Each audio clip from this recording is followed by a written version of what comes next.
ಆವರಿಸಿ ಬೊಬ್ಬಿರಿದಿದ್ದ ಮಳೆರಾಯ ತಣ್ಣಗಾಗಿದ್ದಾನೆ. ರಾಜ್ಯವನ್ನೇ ಆವರಿಸಿ ಆರ್ಭಟಿಸಿದ್ದ ಚಂಡಮಾರುತ ಮರೆಯಾಗಿದೆ. ಆದರೆ 3 ದಿನದ ಮಳೆಗೆ ನೂರಾರು ಅವಾಂತರವಾಗಿದೆ. ಅದರಲ್ಲೂ ಕಟಾವು ಹೊತ್ತಲ್ಲೇ ಬಂದ ಮಳೆರಾಯ ರೈತರ ನೆಮ್ಮದಿಯನ್ನೇ ಹಾಳು ಮಾಡಿದ್ದಾನೆ.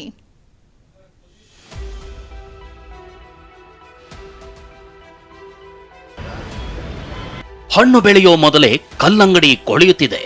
ದೇವರ ಮುಡಿಗೇರಬೇಕಿದ್ದ ಸೇವಂತಿ ಹೊಲದಲ್ಲೇ ಕೊಳೆತು ಹೋಗಿದೆ. ರೈತನ ಹೊಟ್ಟೆ ತುಂಬಿಸಬೇಕಿದ್ದ ಭತ್ತ, ಕಡಲೆ ಅಂತ ಎಲ್ಲಾ ಬೆಳೆಗಳು ನೆಲದ ಪಾಲಾಗಿವೆ.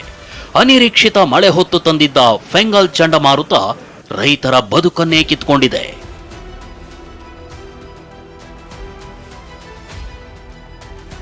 ಚಂಡಮಾರುತದ ಮಳೆ ನಿಂತ್ರೂ ನಿಲ್ಲದ ಮಳೆ ರಗಳೆ.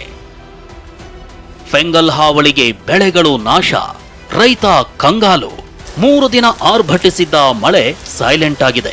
ರಣಮಳೆ ಸುರಿಸಿದ್ದ ಫೆಂಗಲ್ ಮರೆಯಾಗಿದೆ.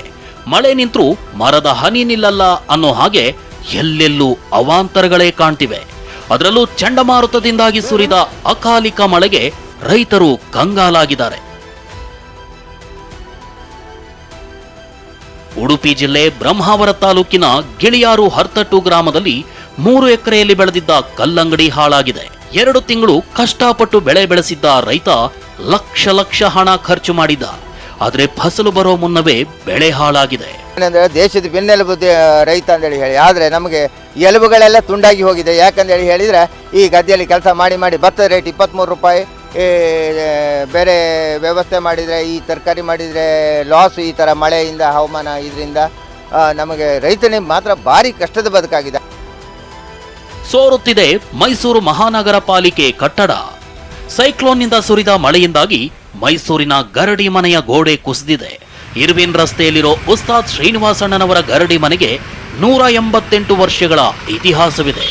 1836ರಲ್ಲಿ ಮೈಸೂರು ಅರಸರ ಸಹಾಯದಿಂದ ನಿರ್ಮಾಣವಾಗಿದ್ದ ಗರಡಿ ಮನೆ ಈಗ ಮಳೆಯಿಂದಾಗಿ ಶಿಥಿಲಗೊಂಡಿದೆ. ವಿಷಯ ಏನು ಅಂದ್ರೆ 106 ವರ್ಷದ ಇತಿಹಾಸವಿರೋ ಮೈಸೂರು ಮಹಾನಗರ ಪಾಲಿಕೆ ಕಟ್ಟಡ ಸೋರ್ತಿದೆ.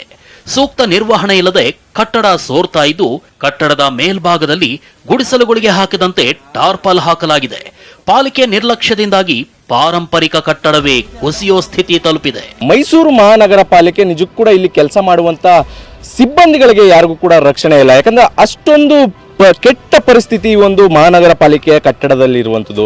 ಈ ಒಂದು ಕಟ್ಟಡ ಏನಿದೆ, ಈ ಕಟ್ಟಡ ನಿಜಕ್ಕೂ ಕೂಡ ಕುಸಿಯೋ ಹಂತಕ್ಕೆ ತಲುಪಿದೆ. ಇಲ್ಲಿರುವಂತ ಮೈಸೂರು ಮಹಾನಗರ ಪಾಲಿಕೆ ಕಟ್ಟಡಕ್ಕೆ ಈಗ ಟಾರ್ಪಲ್ ನಿಂದ ರಕ್ಷಣೆ ಮಾಡಲಾಗ್ತಿದೆ. ಧಾರವಾಡ ಜಿಲ್ಲೆಯಲ್ಲಿ 75,000 ಹೆಕ್ಟೇರ್ನಲ್ಲಿ ಕಡಲೆ ಬೆಳೆಯಲಾಗಿದೆ. ಆದ್ರೆ ಹೂ ಬಿಡೋ ಮೊದಲೇ ಹೆಚ್ಚು ಮಳೆ ಆಗಿರೋದ್ರಿಂದ ಬೆಳೆ ಕಳೆದುಕೊಳ್ಳೋ ಆತಂಕ ರೈತರಿಗಿದೆ. ಚಿತ್ರದುರ್ಗ ಜಿಲ್ಲೆಯ ಹುಣಸೇಕಟ್ಟೆ ಹಾಗೂ ಹಲವೆಡೆ ಸೇವಂತಿ ಬೆಳೆದಿದ್ದ ರೈತರು ಲಕ್ಷ ಲಾಭದ ಕನಸಿನಲ್ಲಿದ್ರು. ಆದರೆ ಫೆಂಗಲ್ನಿಂದ ಸುರಿದ ಮಳೆ ರೈತರ ಕನಸನ್ನ ನುಚ್ಚು ನೂರು ಮಾಡಿದೆ. ಬೆಳೆ ಹೊಲದಲ್ಲೇ ಕೊಳೆತು ಹೋಗಿದ್ದು, ರೇಟ್ ಕೂಡ ಕಡಿಮೆಯಾಗಿದೆ. ಸರ್, ಈ ವಾರದಿಂದ ಸೈಕ್ಲೋನ್ ಹಿಡ್ಕೊಂಡ್ಬಿಟ್ಟು ಹೂವಿನ ಬೆಳೆ ಸಂಪೂರ್ಣ ಎಲ್ಲ ಹಾಳಾಗಿದೆ. ಮಾರ್ಕೆಟ್ನಲ್ಲಿ ಒಳ್ಳೆ ಬೆಲೆ ಇತ್ತು ಹೂವಿಗೆ. 1000 ರೂಪಾಯಿಗೆ 9 ಮಾರು 10 ಮಾರು ಇತ್ತು. ಈಗ 1000 ರೂಪಾಯಿಗೆ 50 ಮಾರು, 1000 ರೂಪಾಯಿಗೆ 20 ಮಾರು, 5 ಮಾರುವರೆಗೂ 50 ಮಾರುವರೆಗೂ ಹೋಗುತ್ತೆ. ನುಗ್ಗೆಕಾಯಿ ಸಿಕ್ತಿಲ್ಲ, ಟೊಮೆಟೊ ಕೆಂಪಾಗ್ತಿಲ್ಲ. ತಂಪಾದ ಹವಾಗುಣದಿಂದಾಗಿ ಚಿಕ್ಕಬಳ್ಳಾಪುರದಲ್ಲಿ ಟೊಮೆಟೊ ಕೆಂಪು ಬಣ್ಣಕ್ಕೆ ತಿರುಗ್ತಲೇ ಇಲ್ಲ. ಹೀಗಾಗಿ ಕಾಯಿಯನ್ನೇ ತಂದು ರೈತರು ಮಾರಾಟ ಮಾಡ್ತಿದ್ದಾರೆ. ಕಾಯಿಗೂ ಕೂಡ ಫುಲ್ ಡಿಮ್ಯಾಂಡ್ ಇದೆ. ಇನ್ನು ಚಳಿ ಇರೋದ್ರಿಂದ ಜನ ನುಗ್ಗೆಕಾಯಿ ಮೊರೆ ಹೋಗ್ತಿದ್ದಾರೆ. ಮಹಾರಾಷ್ಟ್ರದಿಂದ ಚಿಕ್ಕಬಳ್ಳಾಪುರ ಮಾರ್ಕೆಟ್ಗೆ ನುಗ್ಗೆಕಾಯಿ ಬಂದಿದ್ದು 1 ಕೆಜಿ ಬೆಲೆ 500 ರೂಪಾಯಿ ಆಗಿದೆ.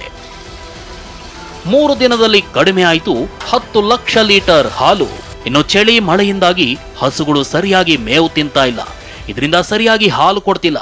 ಕಳೆದ 2-3 ದಿನದಲ್ಲಿ ಚಿಮೂಲ್ನಲ್ಲೇ 10 ಲಕ್ಷ ಲೀಟರ್ ಹಾಲು ಉತ್ಪಾದನೆ ಕಡಿಮೆಯಾಗಿದೆ. ಅತ್ತ ಕೊಪ್ಪಳ ಜಿಲ್ಲೆಯ ಕಾರಟಗಿ, ಗಂಗಾವತಿ ತಾಲೂಕು ಹಾಗೂ ರಾಯಚೂರು ಜಿಲ್ಲೆಯ ಕಲ್ಮಲ, ಸಿರವಾರ, ದೇವದುರ್ಗ, ಸಿಂಧನೂರು ಭಾಗದಲ್ಲಿ ಸಾವಿರಾರು ಎಕರೆಯಲ್ಲಿನ ಭತ್ತ ನೆಲಕ್ಕುರುಳಿದೆ. ಎಲ್ಲರೂ ಒಮ್ಮೆಲೆ ಕಟಾವು ಆರಂಭಿಸಿರೋದ್ರಿಂದ ಕಟಾವು ಯಂತ್ರದ ಬಾಡಿಗೆ ದರ ಕೂಡ ಹೆಚ್ಚಳವಾಗಿದೆ. 3 ದಿನ ರಾಜ್ಯಕ್ಕೆ ಕಾಲಿಟ್ಟಿದ್ದ ಫೆಂಗಲ್ ಚಂಡಮಾರುತ ರೈತರ ಬೆಳೆಗಳನ್ನ ಹಾಳು ಮಾಡಿ ಸೈಲೆಂಟ್ ಆಗಿದೆ. Bureau report, TV9.